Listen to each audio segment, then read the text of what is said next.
Hello, my name is Marion May, and I'm just going to take you through a presentation about how you can map and understand putting two charts together, connections in human design.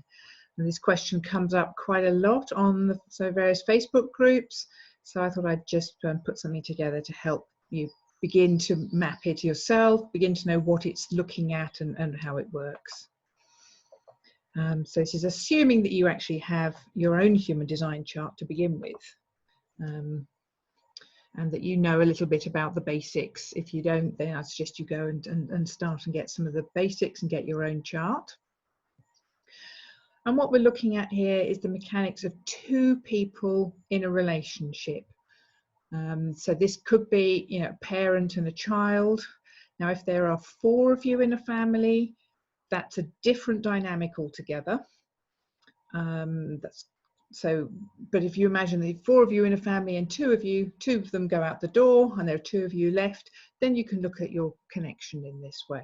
So there is still some mileage to be got within families as well, but mostly this is looking at 2 friends, 2 romantic partners, a couple, whatever, and understanding how you're meeting each other, how the mechanics of your aura space when you share it actually is working. So as soon as 2 people come together in each other's aura, a composite chart becomes active. And this is the chart for the relationship, and it kind of has its own life force because of the nature of the mechanics. It lives out the relationship. So think of the relationship between 2 people as being an entity itself that has its own chart. And there's a nice little quote here from Ra that just sort of says, at the moment you get into the mechanics of this, you're getting into helplessness. So that sense of realizing that there's nothing you can do about it. There's nothing you can do to fix it. And the only thing that really protects you with relationships in your life is how you got there. So as with everything, it's strategy and authority are the fundamentals. If you don't get there correctly, then what you're always doing is maintenance. It says, because you can't try and fix that foundational aspect of the relationship. You're always trying to fix something or work with something that actually wasn't correct to begin with. And so this is the first thing to understand about mechanics, is that when you get to see it, all you can do is go, oh my goodness, well, all right, what am I going to do? And it's nothing, because it's nobody's fault and it's not about blame. This is, as he says, relationships are often built on these little dollops of blame that get stored away, and these concepts about the way somebody is supposed to be. So the understanding of the mechanics helps to take away this sense of blame, this sense of personal responsibility, that you should be different to how you are in order to meet somebody else's needs and vice versa. So it really can help relieve a lot of that mental blah, blah, blah that goes on in relationships. So actually just meet the person through that connection and see what is actually there and experience it for what it is. So if you've got your own chart, what you need is somebody else's chart. So any 2 charts, and preferably if you have the Ravi Ching or the Definitive Guide to the Human Design book, because that will help you to look up some of the channel information that you might not be familiar with. And you can do this without any technology. You can do this with pens or pencils, literally, or there is a human design app that you can get on a mobile phone or tablet. And I think for a very small one-off payment, you can unlock the ability to combine 2 charts, and then you can get to see a composite that way. But any chart is no good to you really without you having the book or the understanding, the means of understanding what the chart is actually showing you. Okay, so here we have, I'm going to take this video away now. So here we have 2 charts. Oops, let's go back. So we've got 2 charts, and what I've done is shown you one on each side and one on the other. One comes up in green and one comes up in blue on the composite. So you can see on the composite of the 2 in the middle here, you've got a column of all the planets on the left for the green, from the green chart, and the same on the right for the blue chart. So I'm going to refer to these as the green person and the blue person throughout. So I've taken names away. All right, so you can see already it looks a little bit different. So to do this with your pencils and paper, all you're going to do is you're going to take one chart and then you're going to colour in all the activations from the other chart on top of the first chart. So again, if you use different colours, you can see what's the energy that's coming in, what's the design that's coming in from the other person. All right, and then I'm going to go through and we're going to talk about how I would go about a kind of logical process of beginning to investigate the charts and beginning to look at how to understand the information from the composite and what it's really showing me. So the first thing I'd be looking at is the centers. All right, so who's amplifying whose energy? Who is bringing what to the table? And we can immediately see here that the blue person, the person on the right, conditions the green person with their defined sacral. They have a defined sacral center, the other person has that center open. So that's an essential dynamic of the relationship, immediately to know that that person in green is going to be amplifying the other person's sacral energy. Now, because the sacral energy is one of not just health and vitality, but it's also sexuality. This is a really important thing to consider in any kind of romantic relationship, is that the amplification of that sexual energy happens in the person that doesn't actually have it defined in their chart. Now, but if you understand the basic mechanics of openness, you know that anything that you meet that conditions you, you take in the energy and amplify it, but it's not that you can live it out as though it's yours permanently, consistently, or even long term. It's not healthy for any undefined center to be in constant contact with somebody who has it defined. So the initial dilemma here is that there's sacral energy, one not in the other. How is the person who is amplifying that sacral going to know when enough is enough, and be able to take some time out of that relationship to get away from that person, to be able to let their own undefined center kind of release that energy and come back to its natural state. It's a two-way street, of course, so we're also looking at the green person on the left is going to condition the blue person on the right with their defined head center. So they're going to be bringing this pressure of questions, this pressure of needing to know. So again, the person on the right, the person in blue, is going to feel immediately pressured that they have to work things out, that there are things that need answers, that they've got to work stuff out in their mind. And they're going to amplify that pressure. They're going to feel that pressure in their head as though it's theirs. It's, oh my God, I've now got to work things out. So this could be something that comes out of this relationship dynamic, is that the person's always trying to work something out, work out the questions, you know, the relationship, have doubts about the relationship and be trying to work it out in their mind. Again, the same applies. They just need time away in order to be able to let that pressure go and not have to try and live it out. We'll also notice there's some similarities, that they both charts here have a defined G center, which is actually connected to the throat. So they will be both expressing their identity in the direction. Now, again, depending on how these people met each other and what the nature of their relationship is, my query would be with that is, well, are they actually going in the same direction? Because when you've got two G centers with their own innate sense of path and direction, in order to have a relationship, are they actually going the same way? It's quite hard to have a relationship with somebody if you're actually headed in opposite directions on your own trajectory.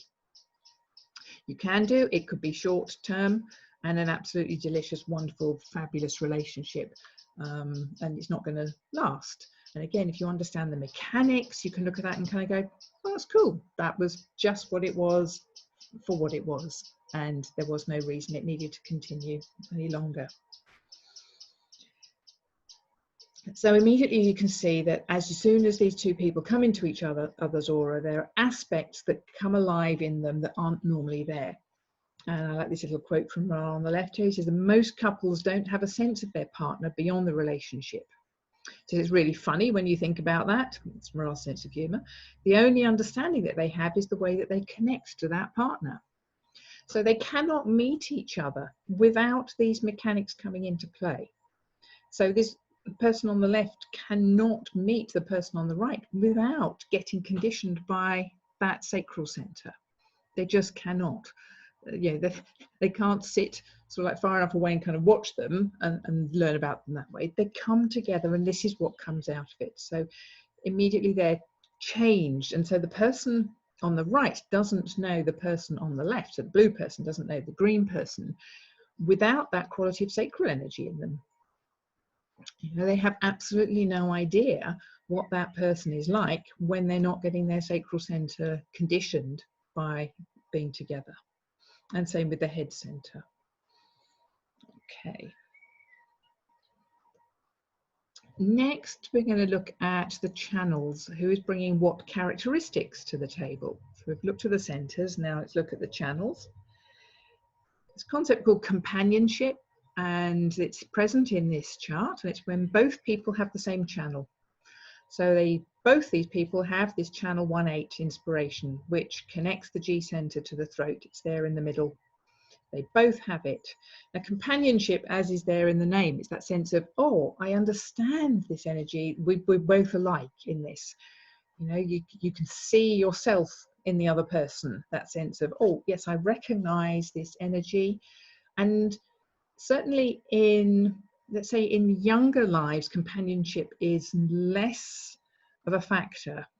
As people get older, it becomes more of a factor, and this is just because of, in romantic relationships, if you like, the genes need to get together with differentiation. They need to create diversity.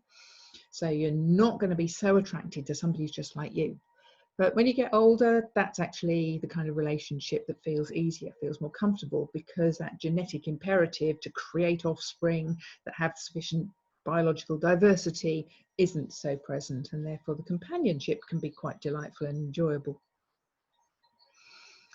Okay, so then looking at the channels, we've got the person in blue on the right has the channel 14-2 called the beat, which is about setting the direction because it's connected up to the G center and gives it power. So it's the power from the sacral, it's the motor connected to the GPS system, which in this person is also connected through to the throat. So they absolutely have the power to go their own unique individual direction.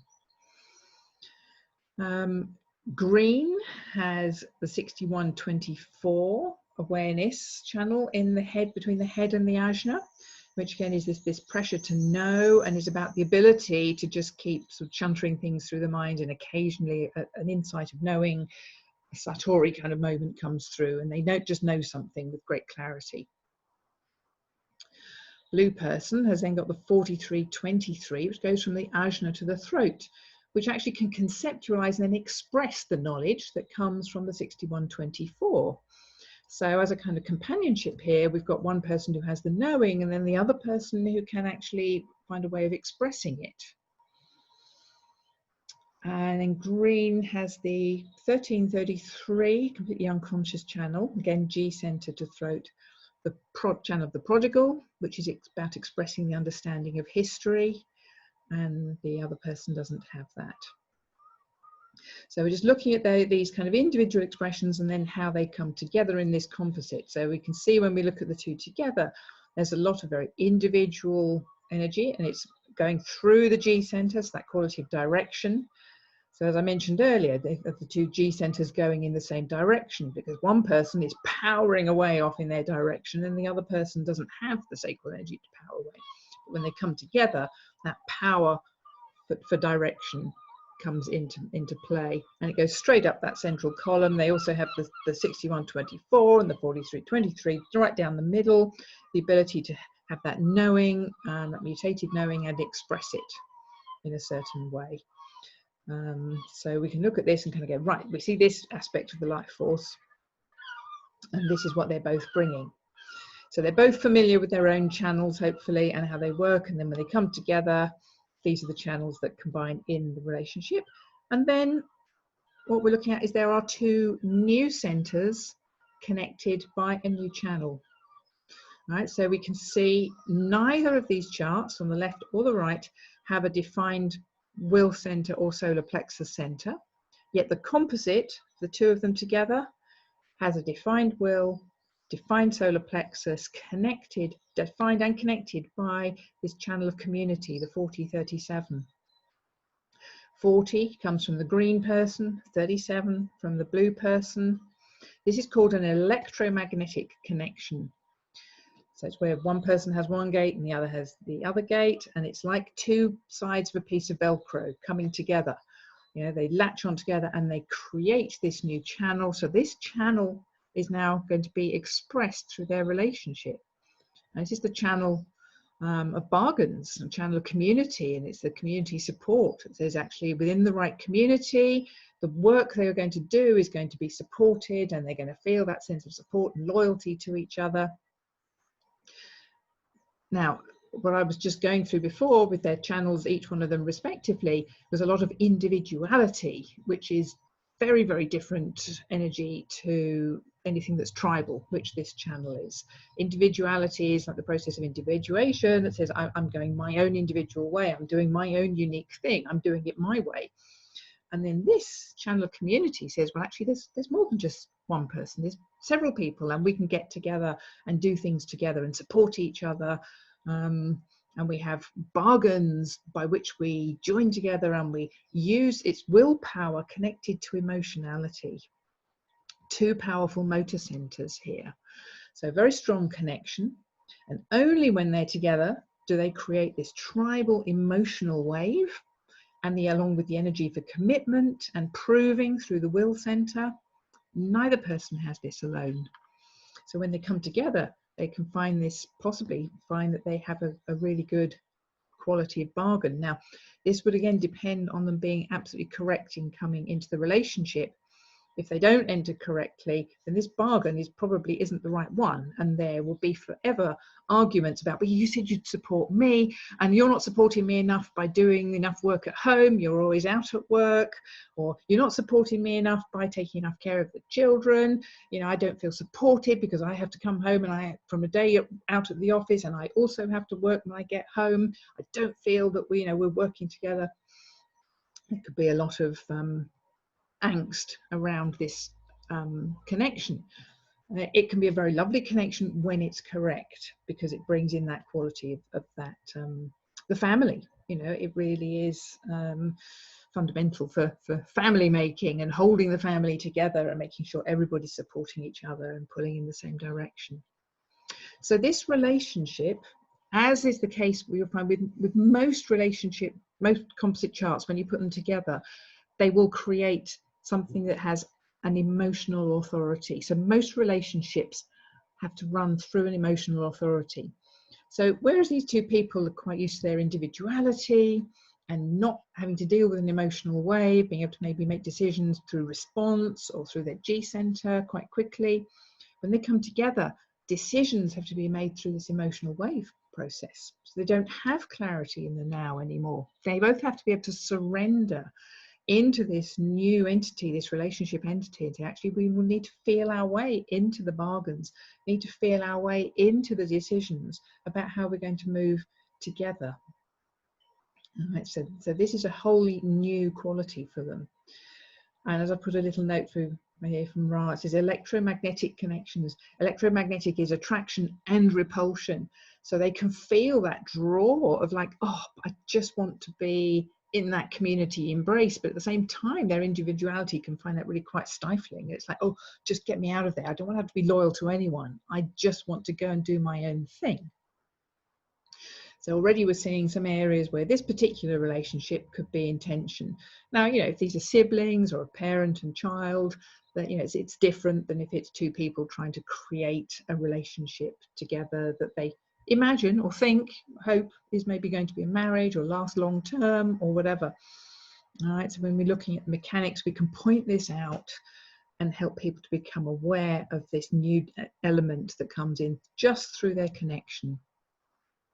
As soon as they separate from each other's aura space, they kind of go, oh, well, what was all the fuss? I don't know what that was all about, because this whole energy, the will center and the solar plexus center and this channel community just disappears. It no longer lives when they are away from each other. It's only when they're together within the home environment. So another aspect of the way that people connect, people's charts connect, it can create what's called a compromise.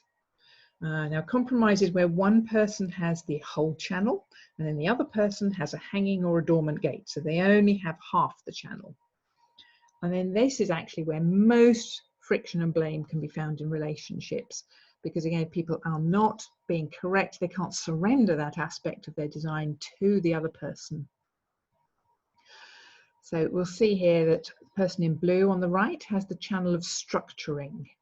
One that 4323 goes from the ajna to the throat, and this is very individual, works in a pulse. Suddenly they can structure an idea and convey it with great clarity to somebody.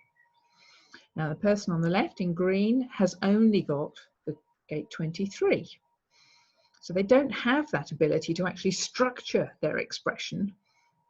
So when these two people are together, the person on the left is always going to find that they're struggling to get their ideas heard or get their ideas across, because the other person has got the whole channel. So this is where I say it's a compromise. That 23 for the person in the green isn't really going to get a look in this relationship because they don't have the whole channel. So when it comes to the expression of ideas, it's always going to be the person in blue who gets their ideas out.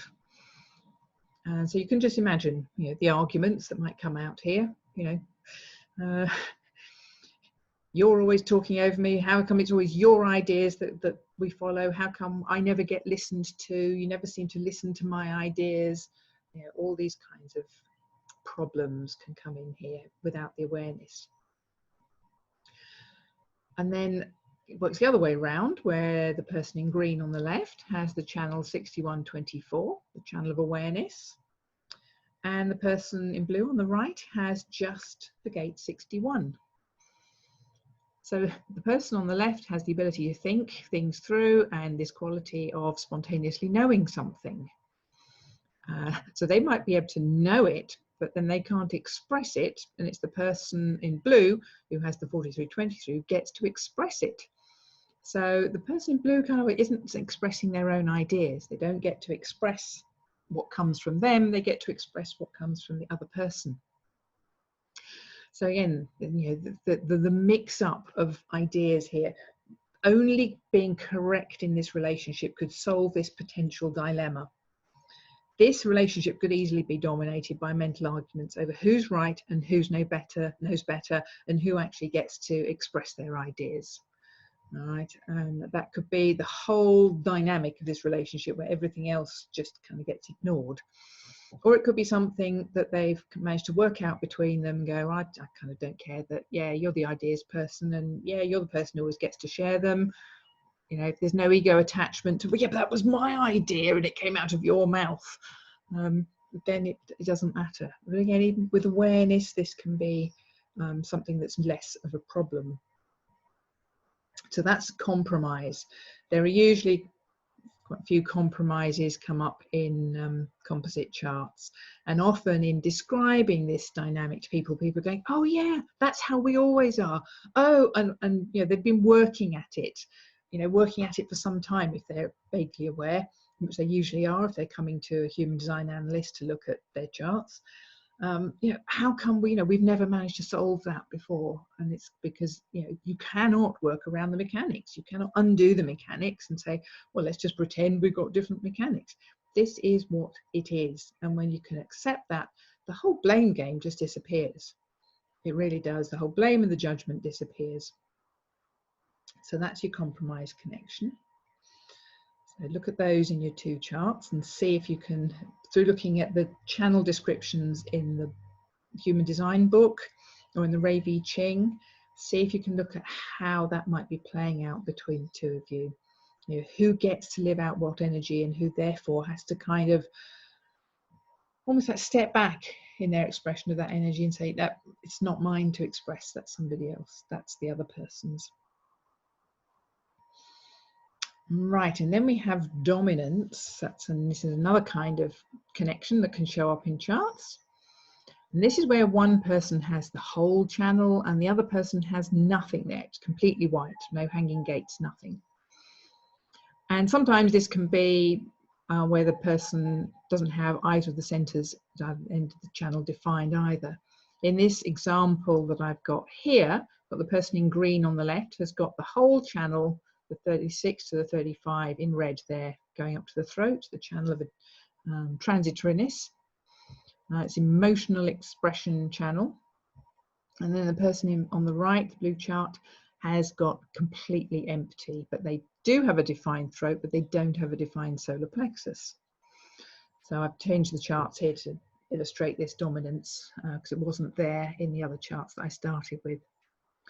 Now, the usual rules apply that wherever you've got whiteness, it can be conditioned, it takes in the energy from the other person and amplifies it in not self. So the most emotionally expressive person in this relationship, if they're not self and unaware, is going to be the person on the right. The person who we can look at this and say, well, they've got an undefined solar plexus. It's not connected to their throat. What's going on? Because they're living out the energy that comes from the other person. And remember, as I said, you know, that most charts, when you put them together, will define the solar plexus, and that becomes the authority. Now, obviously, for the person on the left, they use this. This is their own authority. This is how they understand their intelligence in the world and how they relate to the world through the emotions. And the person on the right with an undefined solar plexus isn't used to that energy and certainly won't be used to that as a way of making decisions. Having to wait for that clarity and wait through these cycles, it could be extremely uncomfortable for them. Now, it's not impossible. There can be some really great relationships where people are aware enough and they can live out these emotional dynamics. So it's just, again, once you can reveal to somebody the dynamics of these things, they can kind of go, oh, right, I see it. I get why. As soon as I come home, as soon as I come into the presence of this other person, I suddenly start to get this emotional sense about myself, whereas I didn't have it before. That's where it's coming from. This is what it is. There's nothing I can do about it. I can't blame the other person for the fact that I feel like that when I get home. You know, it's just the nature of the relationship. Now, the nice thing about dominance is because there's an absolute clear white channel for the person on the right-hand side, they really get to completely know this aspect of the other person.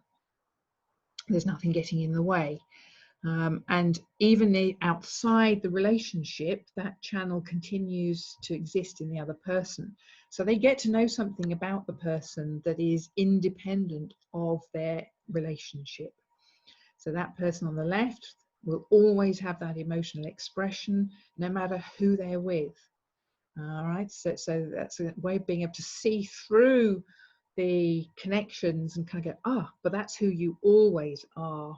Yeah, where it's a clear dominance like that. That's an aspect of you that no matter who you relate with, who you're connected with, that's always going to be there. So it's an open window to some knowledge about the person. Then I was going to look at the profiles. So we've looked at all the centers and then the connections there and the channels. But we also need to look at the profiles, because these are called, I call them the costume of our purpose. The profiles, as we know, to come from the sun and the earth gates, and it's the lines that come from those gates on either side. So, for example, here we've got a 6-2 role model hermit, and then a 2-4 hermit opportunist. You immediately see they both have the hermit in common. Now, there's a quality of harmony and resonance in the lines, so really thinking almost like musical notes struck together. Some sound harmonious and resonant together and some do not. So the 1 and 4, the investigator and the opportunist, because they're both the foundation of the different parts of the hexagram, the trigram parts. And then we've got the 2 and the 5, the hermit and the heretic, and the 3 and the 6, the martyr and the role model. There's a kind of commonality or a harmonious frequency there. So the two, it's like a companionship. They kind of get each other on that level. They can understand and accept this aspect. Well, it's going to play out differently, where one has it consciously, the other has it unconsciously. It's on different sides. So my question would be, with them both being so much into the hermit thing, is do they ever go out anywhere together? Do they put themselves under pressure to go out? Or is it the person who has the 4 over here, the 2-4, are they putting pressure on the 6-2 to go out and socialize? Because the 4th line person needs that network. That 4th line opportunist, right, it is somebody who does like to have a connection with a network of people and needs their sociable time. Whereas the role model hermit doesn't have that. So looking at, again, how are other people coming into this relationship? Do they have the same circle of friends? Does the hermit opportunist associate with the right kinds of networks for the role model to actually be part of or not? Because obviously even with any relationship we're looking at, there's always this aspect of, just take for example their families, you know, and then their friends and their friends of choice, and how they come together. And then there's an aspect called geometry. The one on the left, the 6-2 profile, is called left angle, and the one on the right is called right angle, the 2-4. Now, left angle and right angle are different ways of entering into relationships. So the left angle is what we call transpersonal. It's one of the transpersonal profiles. Basically, they can't fulfill their purpose alone. Any connection with somebody can change their directional path, or they're changing the other person's path. So there's this kind of what's called a karmic quality to these relationships.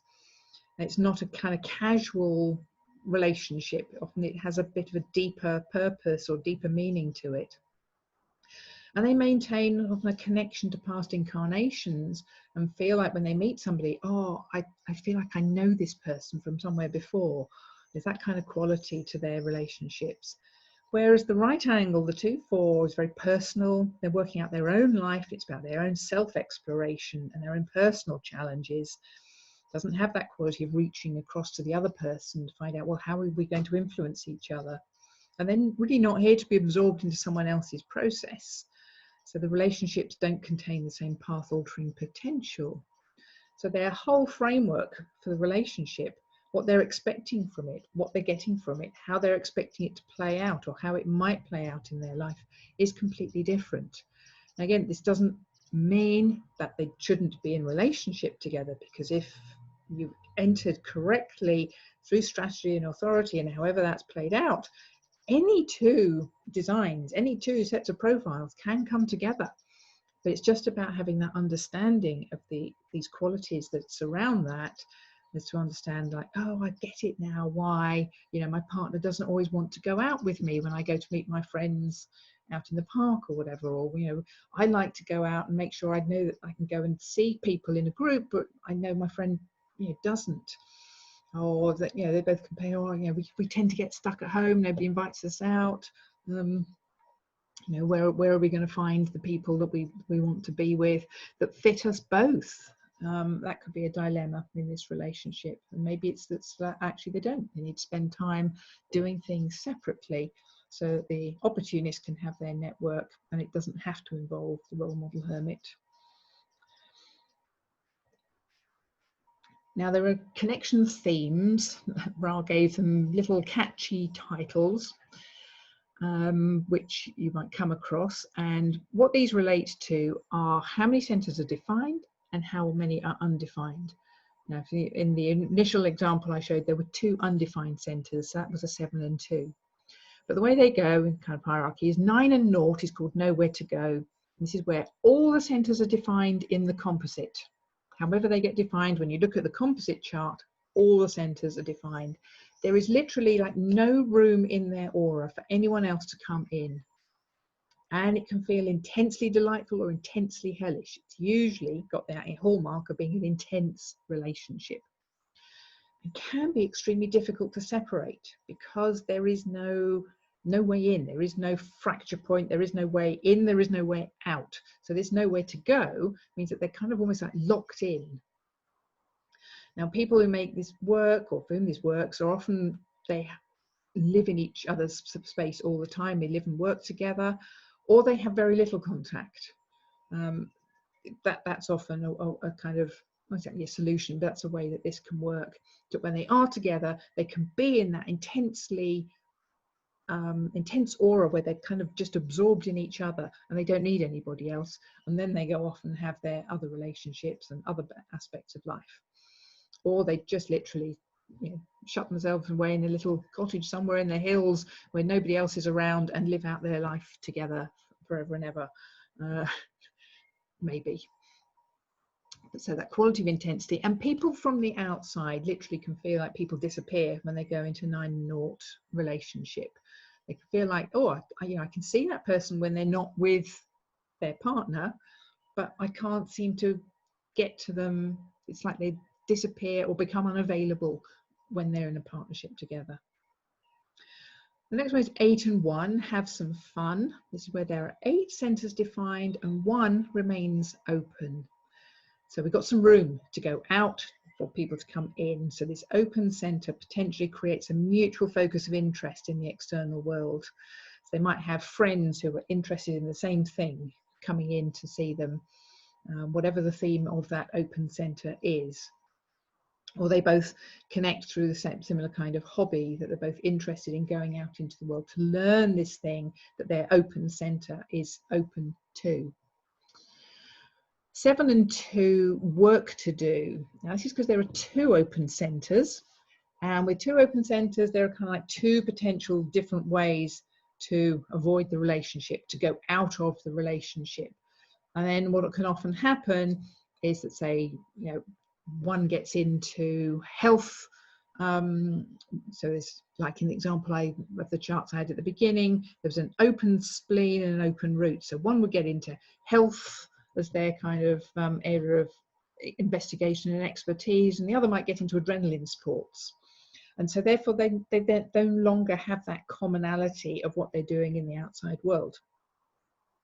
So the work really is in staying aware of what's happening in the dynamics of their relationships, right? Because there's only 7 centers defined to keep them together and 2 where they can go out. And once people have done that, they will often say, oh, well, you know, actually I've got stuff to do. I need to go and be doing my adrenaline sports. And that can be a way of kind of just avoiding being in the relationship. They're just staying away from the relationship by being out in their open center, in that interest from their open center. By the time we get to 6 and 3, it's been labeled better to be free. By this point, there are 3 open centers, and therefore there's a lot of external influences on this relationship. A lot of things can come in from the outside, and a lot of focus on the external world from the relationship. So 2 people are very likely to have different interests and spend quite a lot of time apart whilst doing those things. So better to be free doesn't mean be free of each other or be free of the relationship, but be very free about how you live the relationship. You know, let each other go, but it's also, you know, you need to maybe work on what is that focus of the relationship, what is it that holds it together, but letting each other having an understanding that you both need to have a lot of time outside the relationship as well. So the whole essence of connections looked at through the lens of human design is that quality of differentiation, that individuality that 2 people bring together. When they're being correct in themselves, they can create a correct relationship and map the relationships that can be created. You can look at the charts and kind of go, wow, yes, how does these people even stay together? If they're correct, the whole aspect of the strategy and authority and their very correctness in itself is what holds it together. Not any marriage vows, not any mental ideas about, oh, well, we should be in love forever, or we've been together for 10 years, so we might as well stay together. None of that mental stuff needs to go on. It's just the mechanics holds it. So I'll leave you at the end here with this quote from Ra. It says, when you can love yourself, which means that you accept your design and the way it functions in the world, then you are ready to love anyone and anything. So I hope that helps you with some understanding of how to take two charts, put them together, look at what's going on there, begin to map out the compromises, the electromagnetics, the dominances, begin to let go of the blame game in your relationships and look at things and just kind of go, oh, I see how and why this is the way it is. It's not that person's deliberately doing something to get at me, it's the mechanics. And then there's room for more love, there's room for more acceptance, and there's room for more kindness. We could all do with that. So I'm going to leave that there. If you want to look at any more information, my website is, the link's on the bottom here, marianmay.co.uk.